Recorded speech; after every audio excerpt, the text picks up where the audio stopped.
ঘন জঙ্গলের রাজা ছিল এক ভয়ঙ্কর বাঘ। তার গর্জনে কাঁপত পুরো বন। প্রতিদিন সে শিকার করে পেট ভরে খেত, আর অন্য প্রাণীরা দূর থেকে ভয়ে তাকিয়ে থাকত।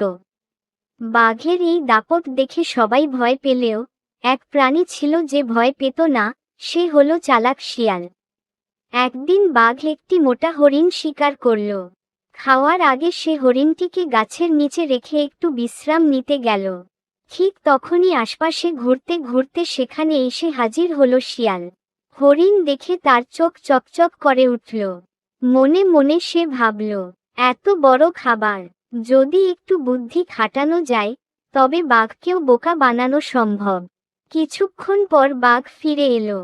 শিয়াল তখন ভয়ের ভান করে বলল, এই যে ভাগ মামা, বড় বিপদ। আপনি জানেন না এই হরিণটি বিষাক্ত? কি বলেছিস?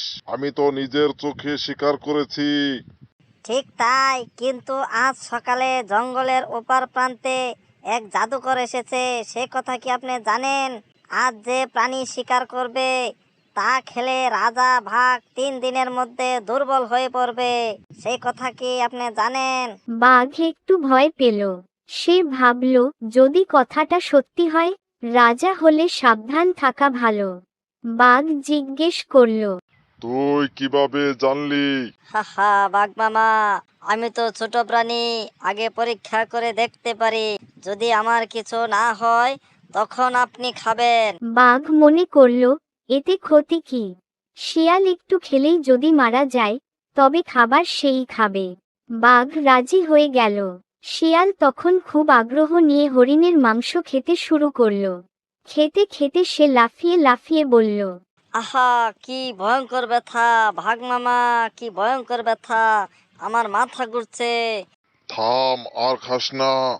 বাঘ মামা, মনে হয় আমার শরীর ছোট বলে প্রভাব পড়ছে বেশি। আপনি যদি খান তাহলে তো নিশ্চিত বিপদ।